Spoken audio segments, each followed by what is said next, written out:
sous la dictature de Mobutu. On parlait, on discutait. Et quand Mobutu a institué la démocratie, décrété la démocratie le 24 avril 90, nous nous sommes appelés. J'étais directeur de Mobiloi, Burundi.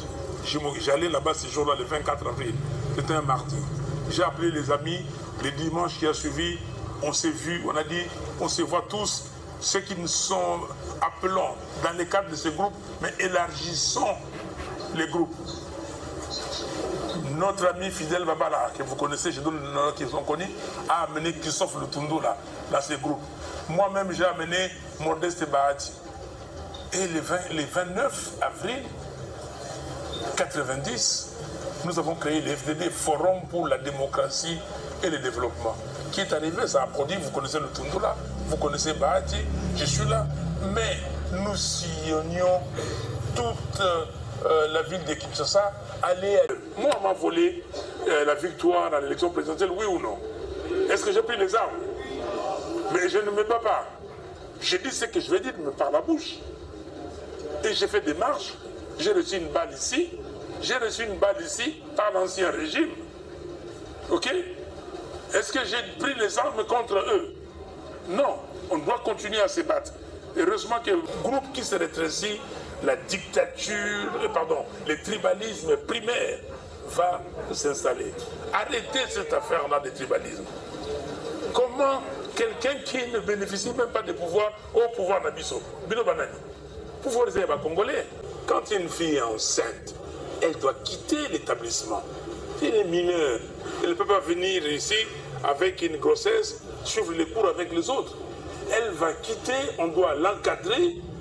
Dès qu'elle le met au monde, elle trouve le moyen avec ses parents peut-être de laisser l'enfant et de reprendre son cursus scolaire. Oui, mais une fille, maman, vous êtes les femmes qui ont été enceintes ici. Vous avez un faux partout. Mais vous voyez, donc une femme enceinte n'est plus normale comme une jeune fille normale. Donc je pense que, je ne sais pas si ça a été mûri une telle décision, et je crois, je suis totalement d'accord avec les écoles qui disent non. Retirer la fille, si elle a une copine ou un ami qui a des cours, lui donner des cours, continuer à étudier à la maison, et l'année prochaine, elle revient. L'année après. Derrière un homme politique, peut-être comme mentor pour apprendre, oui. Mais vous n'allez pas réussir parce que vous êtes devenu un sous-fifre d'un homme politique. Faites l'expérience vous-même. Formez-vous. Moi, personnellement, ici, j'étais derrière quel homme politique? Nous, quand on était jeunes, on a créé une association avec les amis qui s'appelait GLP, Group Logos and Praxis. Mes amis qui étaient à Bruxelles, ils ont créé ça là-bas. Quand nous sommes rentrés, moi j'étais à Paris, on est rentré avec d'autres amis ici, on a relancé. Sous la dictature de Mobutu, on parlait, on discutait. Et quand Mobutu a institué la démocratie, décrété la démocratie le 24 avril 90, nous nous sommes appelés. J'étais directeur de Mobiloi, Burundi. J'allais là-bas ce jour-là, le 24 avril. C'était un mardi. J'ai appelé les amis. Le dimanche qui a suivi, on s'est vu, on a dit, on se voit tous, ceux qui nous sont appelants dans le cadre de ce groupe, mais élargissons les groupes. Notre ami Fidel Babala, que vous connaissez, je donne le nom qu'ils ont connu, a amené Christophe Lutundu là, dans ce groupe. Moi-même, j'ai amené Modeste Bahati. Et le 29 avril 90, nous avons créé le FDD, Forum pour la démocratie et le développement. Qui est arrivé, ça a produit, vous connaissez le Tundu là, vous connaissez Bahati, je suis là, mais nous sillonnions toute la ville de Kinshasa, aller à l'université, il n'y avait pas encore votre université ici, et aller là-bas à Lovanium, comment on appelle ça encore? À l'Unikin. Et on discutait avec les étudiants. Les jeunes, on est dans des quartiers partout. Allez à Livoulou, allez à Massina, à Binza, à Ngaba, partout. On discutait. Mais personne ne nous a tirés. Qui nous a tirés? Mais au contraire, nous sommes arrivés à la conférence nationale souveraine. Le Tundura y était. Et même il est devenu vice-président de HRPT, deuxième vice-président. Barati, moi-même, nous sommes allés au HRPT. Dans notre groupe, on était nombreux. Le docteur Loseke était dans notre groupe. Donc, travaillez, si vous êtes brillant, personne ne peut vous enterrer. Sinon, les gens comme les Elon Musk, quand il a commencé, il avait combien d'argent? Il a cherché, mais il est brillant, personne. Steve Jobs, vous avez connu, il a créé Apple. Après, les amis l'ont chassé. Et puis, ça s'est terminé comment? Il est revenu. Brillant. Si vous êtes capable, vous êtes capable. Alors, Léa, votre point de vue sur la décision du ministre que les filles enceintes, donc les mineurs, doivent poursuivre leur cursus scolaire. Tel que vous avez posé la question, c'est poursuivre le cursus scolaire, oui. Mais comment? Quand une fille est enceinte, elle doit quitter l'établissement. Si elle est mineure, elle ne peut pas venir ici avec une grossesse, suivre les cours avec les autres. Elle va quitter, on doit l'encadrer. Dès qu'elle le met au monde, elle trouve le moyen avec ses parents peut-être de laisser l'enfant et de reprendre son cursus scolaire. Oui, mais une fille, maman, vous êtes les femmes qui ont été enceintes ici. Vous avez, il faut pas partout. Mais vous voyez, donc une femme enceinte n'est plus normale, comme une jeune fille normale. Donc je pense que, je ne sais pas si ça a été mûri, une telle décision, et je suis totalement d'accord avec les écoles qui disent non. Retirer la fille, si elle a une copine ou un ami qui a des cours, lui donner des cours, continuer à étudier à la maison, et l'année prochaine, elle revient. L'année après l'accouchement, elle revient. En tout cas, ça c'est mon point de vue. Chef de travaux, de quelle manière l'éducation doit être soutenue et dans combien de temps? Je vais vous lire ces manifestes. Je lis simplement la partie où on trouve la réponse à votre question. Nous disons ceci: nous allons proposer un plan Marshall pour l'éducation à travers une grande concertation sur le secteur dirigé par une sommité, donc la concertation dirigée par une sommité congolaise, une identification des problèmes et une proposition de solutions articulées à un agenda de mise en œuvre et de moyens conséquents. Nous allons augmenter significativement la part de l'éducation dans le budget de l'État pour l'élever à au moins 20% du budget national. Nous allons revaloriser la fonction enseignante et veiller au recyclage périodique des enseignants. Nous allons nous engager dans l'alphabétisation intensive des jeunes et des adultes non scolarisés, au moins 2 millions par an. Nous allons disponibiliser les ressources financières dans les domaines de pointe, ce qu'on appelle les STEAM, c'est-à-dire sciences, technologies, ingénierie, mathématiques, afin d'avoir, dans un horizon de 15 ans, vous savez quel horizon? Dans un horizon de 15 ans, des hauts cadres congolais dans les secteurs stratégiques de l'économie, mines, hydrocarbures, infrastructures, technologie, agriculture, ainsi de suite. Nous allons impliquer les entreprises dans le fonctionnement des universités publiques et privées afin de corréler la formation à l'offre existante en matière d'emploi. Nous allons investir significativement dans la recherche scientifique et l'innovation et nous allons créer des centres d'excellence. Nous allons revaloriser les métiers qui constituent la base de l'entrepreneuriat en créant des centres de formation et des apprentis dans les domaines de la maçonnerie, menuiserie, ajustage, ferronnerie, cordonnerie, tannerie, vannerie, poterie, travail du bois, transformation des produits agricoles et autres afin de satisfaire le besoin réel de notre pays pour son développement. Nous allons mettre en place des formations techniques et professionnelles courtes et diplômantes qui permettent de constituer un réservoir de main-d'œuvre disponible et compétente pour les entreprises. Ces formations offrent aussi une alternative pour ceux n'ayant pas la chance ou la volonté de pousser dans de longues études. Nous allons investir dans les citoyens pour développer la RDC.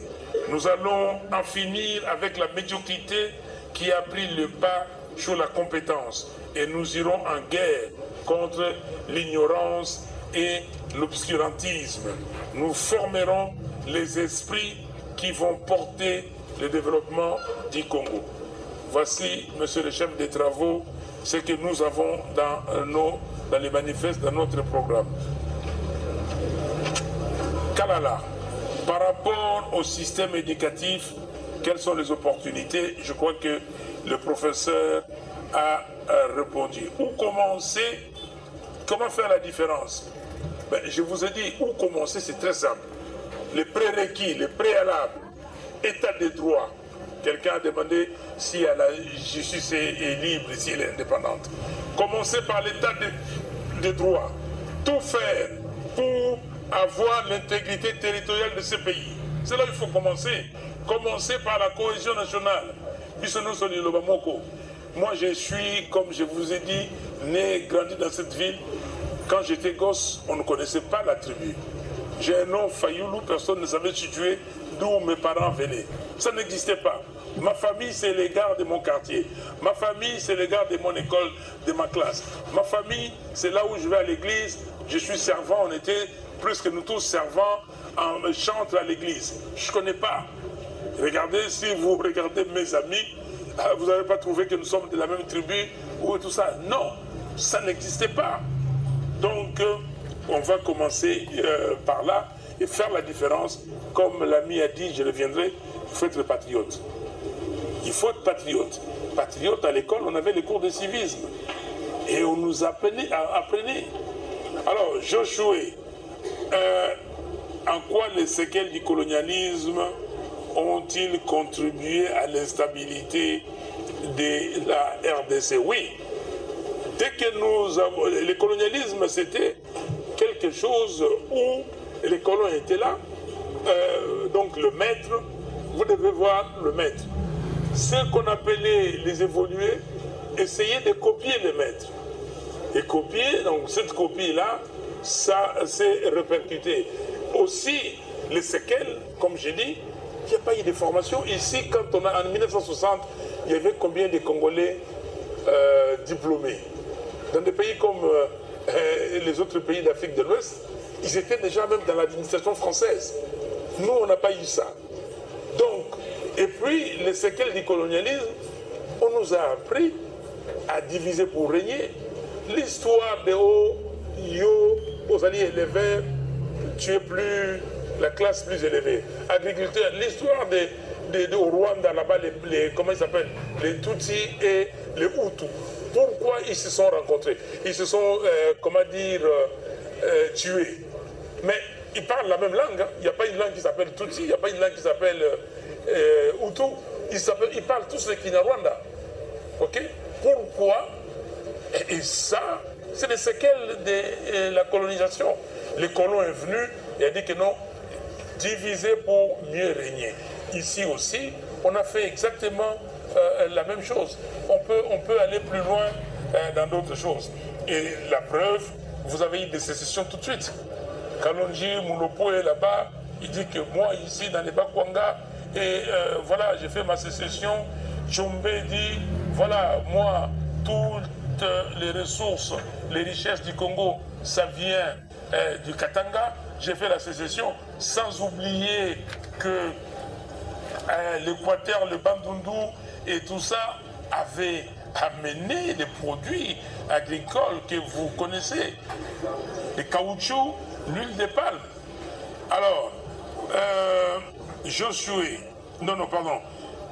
l'autre intervenant dit la cohésion nationale, s'asseoir sur une table depuis 1960.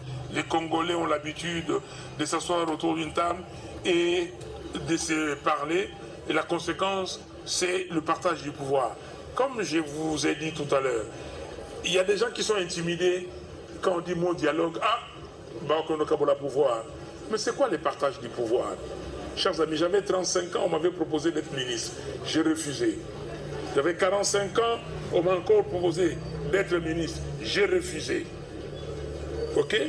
Mais pourquoi? On m'a demandé pourquoi. J'ai dit parce que je ne partage pas les mêmes valeurs que vous. Ce n'est pas le partage du pouvoir. Et les discussions, regardez l'affaire de l'Iran et avec Israël, ou Iran, Israël, Gaza, Palestine, ça va se terminer par quoi? N'est-ce pas par des discussions, par des dialogues? Ukraine, URSS, ça va se terminer par quoi? Vous pouvez avoir autant de dialogues. Pourquoi il y a les parlements? Le parlement vient du mot parler. C'est le dialogue, sinon on va parler une fois et puis c'est fini. Les problèmes sont récurrents. Ça vient et dès que le problème vient, il faut le résoudre. La Chine et les États-Unis se voient tout le temps, ils s'embrouillent et ils se parlent, ils se réconcilient. Vous avez vu, le chancelier allemand était en Chine, à Pékin dernièrement. Le président français Macron était à Pékin. Tout le monde, les gens se retrouvent toujours pour discuter. Donc, même si on a eu Tananarive, on a eu Lovanium, on a eu Coquelatville, on a eu la conférence nationale, on a eu tout ça, et je reviendrai à la fin pour dire, dans au dialogue, qu'est-ce que nous voulons faire, c'est que nous devons avoir. Mais ce n'est pas fini. Il y aura toujours des dialogues qui vont venir. Vous n'allez pas empêcher nos enfants, plus tard, de repenser ce qu'ils veulent faire. Alors, vous dites que la solution c'est le patriotisme. Oui, c'est le patriotisme. C'est pour ça que je dis les camps de la patrie. C'est quoi les camps de la patrie? Donc vous me donnez raison. Quand je dis tout le monde, nous devons tous être patriotes. Et notre parti, SID, ça veut dire quoi? Engagement pour la citoyenneté et le développement. C'est ça la citoyenneté, le patriotisme. Dans le patriotisme, qu'est-ce que vous avez? Dans la citoyenneté, qu'est-ce que vous avez? Vous avez la civilité, l'éducation civique. Et il y a un ancien ministre français, qui s'appelle Chevènement. Il disait, c'est bien de former les ingénieurs, de former des tels, mais nous devons aussi former des citoyens. Vous avez entendu ici, je vous dis que nous allons former les citoyens pour développer la RDC. Donc, c'est la citoyenneté, mais la citoyenneté, c'est comment? Ici, quand vous dites le problème, c'est le dialogue, non. Le problème, c'est le leadership. Le jour où il y aura un leadership qui va penser à former donc ces patriotes, à mettre une citoyenneté requise, une citoyenneté toujours plus agissante, et nous allons résoudre le problème. Madame Marie Mandé, vous n'avez pas évoqué la guerre à l'Est. Non. Si, j'ai évoqué, mais je constate avec vous que je n'ai pas élaboré davantage. Quand j'ai dit que origine récente des causes externes, guerre imposée par le Rwanda et l'Ouganda, et première guerre du Congo, 1996-1997, renversement de Mobutu par l'AFDL avec le soutien du Rwanda et de l'Ouganda.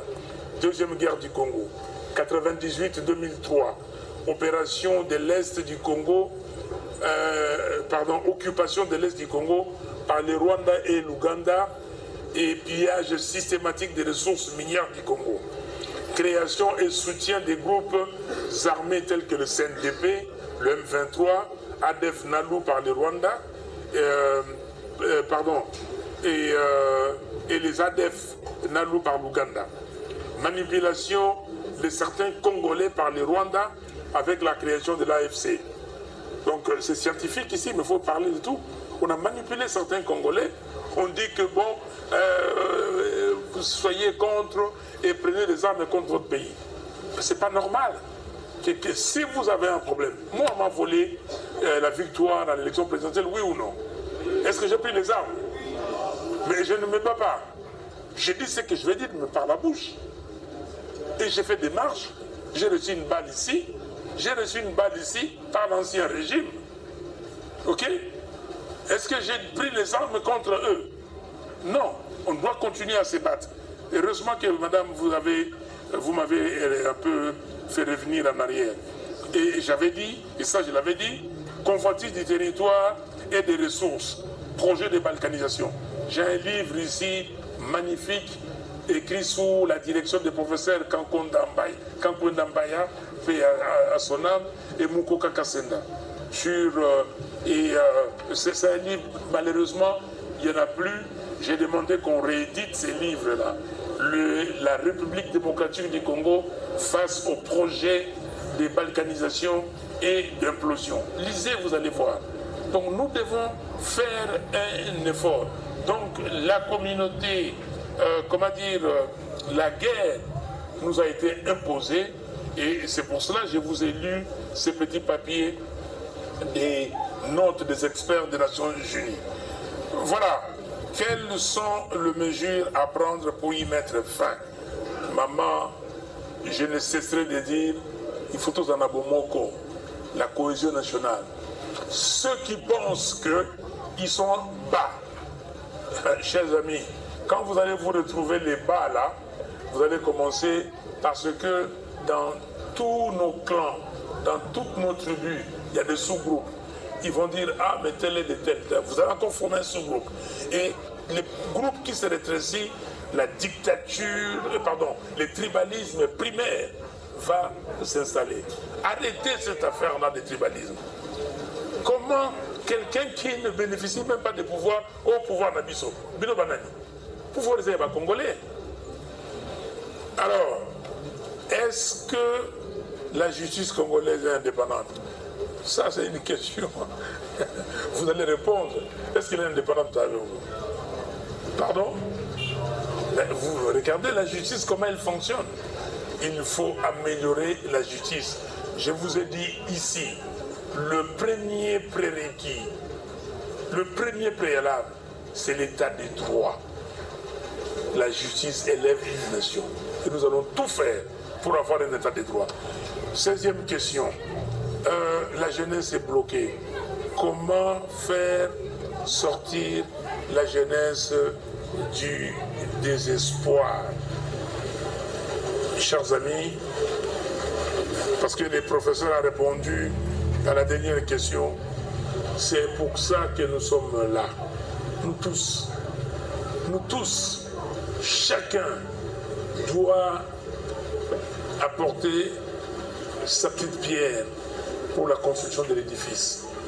Personne ne doit resquiller. Resquiller veut dire, ok, moi je ne suis pas là, c'est leur problème. C'est le problème de nous tous. Le pays appartient à nous tous. Et personne ne sera excusé par les générations futures. C'est comme ça que j'avais dit, quelqu'un m'a dit, ah oui, vous avez Tshisekedi vous a reçu. C'est moi qui ai demandé. Je dis ceci, que je veux le voir pour dire que est-ce que c'est notre génération ici qui va être la cause ou par nous que la balkanisation de ces pays va venir. Et que les gens, les enfants, les petits, les arrière-petits-enfants qui vont porter le nom de Fayulu, on va leur dire, ah oui, non, mais ce pays a été balkanisé quand votre grand-père ou le grand-père faisait la politique.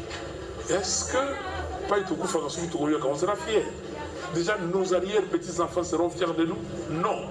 Donc, nous devons tout faire, nous-mêmes. Il ne faut pas resquiller, il ne faut pas dire que c'est les autres. Nous tous, chacun, quand vous regardez la saleté, vous voyez la saleté là. Vous attendez que l'autre le fasse. Quand vous obstruez la voie où passe l'eau, le professeur a dit ici, et que la ville inonde, quand vous allez acheter un terrain, vous savez que c'est la rue, vous prenez la moitié de la rue. vous rétrécissez. Moi, quand j'étais gosse, dans toutes nos rues, on jouait au football. Tout le monde a touché. Je ne sais pas si vous connaissez ce que vous allez toucher. Hein? Moi, quand je faisais les dadas, je pouvais faire 700. Et je joue jusqu'aujourd'hui. Si quelqu'un vient qui vient chez moi samedi matin, je fais ça. Ok? Mais est-ce qu'aujourd'hui on le fait? Il y avait des terrains partout. Les terrains, les bourgmestres viennent, ils vendent tous les terrains. Est-ce que c'est sérieux? Est-ce que vous avez parlé du patriotisme, de la citoyenneté? Les citoyens de la communauté qui vivent là ne peuvent pas se mettre, se lever et dire au bourgmestre, vous ne vendez pas ce terrain. Ici, là, la 7e rue, il y a un ancien bourgmestre, j'étais député provincial. Il voulait vendre. J'ai pris les députés. Ok? Je suis venu ici. J'ai dit à monsieur le bourgmestre, vous n'allez pas vendre ça. Combien de terrains j'ai sauvés? À ma campagne, on veut vendre. À Binza, là-bas, à Delvaux, à Météo. J'ai fait comme ça.